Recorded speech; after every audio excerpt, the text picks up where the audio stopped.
Our next story comes from Ukraine. Earlier today, it was hit by a tragic development, one that is being mourned by all of Europe. Around afternoon, a helicopter carrying 16 people crashed near a nursery in Brovary. This is a town on the outskirts of Kyiv. All 16 people on board died on the spot. And the list includes Denis Monastyrsky, the Interior Minister of Ukraine. He was just 42 years old. He was en route a war hotspot when his helicopter went down. He did not survive the crash, and reports are calling his death the most high-profile casualty since the war started. In fact, leaders from all over Ukraine are mourning his demise. Let's listen to a few statements. Young guy, very patriotic guy, do it a lot of things for Ukraine and make it police reform in Ukraine, and it's actually big tragedy for Ukraine, for his family, and also children.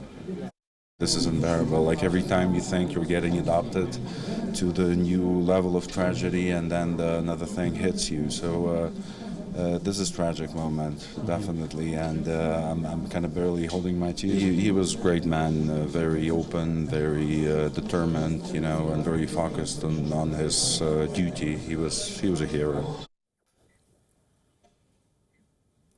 Condolences are also pouring in from the Vice President of the EU Commission, the President of the European Commission, Britain's Foreign Secretary. They are all mourning the demise of the Ukrainian minister.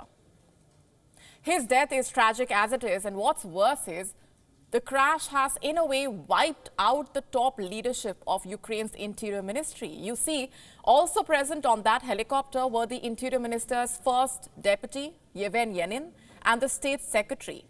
Both of them also died in this accident. Visuals from the crash site showing buildings covered in deep debris, parts of the aircraft scattered around. The eyewitness accounts are even disturbing.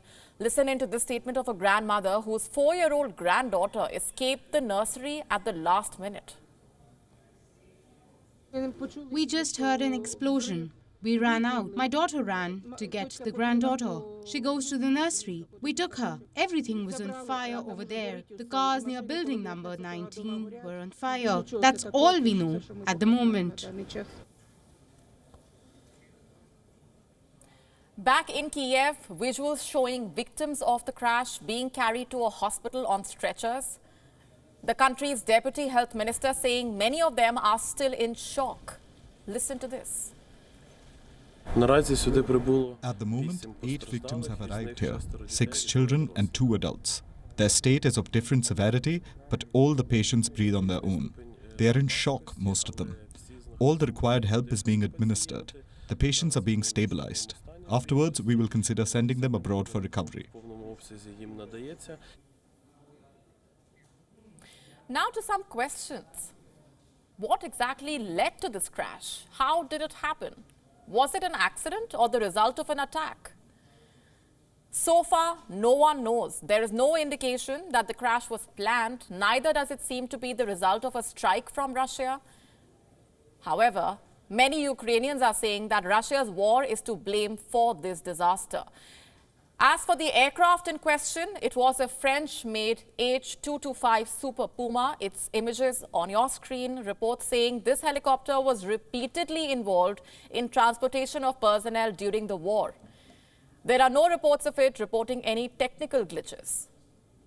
So just to put it simply, on the face of it, the crash was indeed an accident. However, we will have to wait for an investigation for more details.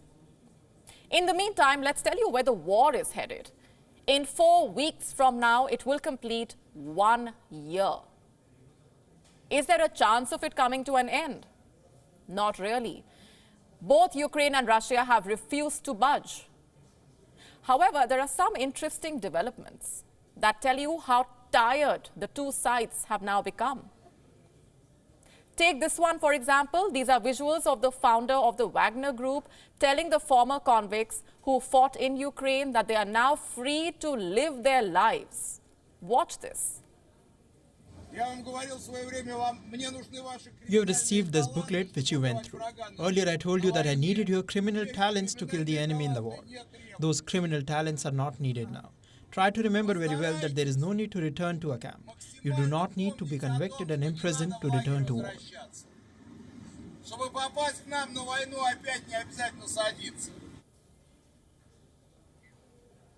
Just how do we perceive this? What made him let these mercenaries go? Is this an indication that Russia is pulling back the troops? Not really. You see, this video was released just hours after a Wagner mercenary defected to Norway. He sought asylum from Norwegian authorities, promising to offer evidence of the war crimes by the Wagner group, also the kind of torture that it subjects its mercenaries to. So this video may just be an attempt at discarding the defector's claims. Propaganda, as they say, is also an integral tool in any war. This video may just be an example. And back in Ukraine, the government has struck a new deal, a deal to secure Patriot missile air defense systems. So far, Germany and the US were providing them. Now the Netherlands also joined the efforts. The president of Ukraine saying this will go a long way in aiding its military operations against Russia. Today we got very important news from the Prime Minister of the Netherlands, Mark Rutte. The news is actually a continuation of our recent negotiations with him. Another Patriot battery will be provided to Ukraine. Thanks, Mark. That is, we already have 3 guaranteed batteries. But this is only the beginning. We are working on new solutions to strengthen our air defense. Meanwhile, at the UN, we witnessed a bitter face-off between the Russian and the Ukrainian ambassadors. The two sparred over allegations that a top Ukrainian defense official called Russians rats, swines and dogs, quote unquote. The Ukrainian ambassador rubbished the claims as nonsense. You have to watch this. Back in September 2021, President Zelensky called on those residents, considering themselves Russians, to leave the country, and the Secretary of the National Security and Defense, Alexei Danilov, called Russians rats and swine dogs and called for them to be haunted and destroyed. Unfortunately, we are here because of the nonsense that the Russian Federation made us listen to. But we use the taxpayers' money, and it is our duty to make sense of this nonsense, or rather to make use of this nonsense. So at the end of the day, this is what we have. Russia and Ukraine sparring both on the ground and on diplomatic platforms, Russian mercenaries being sent back to their homes, and the EU amplifying its aid to Ukraine. From where we see it, the war remains where it was almost a year ago. WION now available in your country. Download the app now. Get all the news on the move.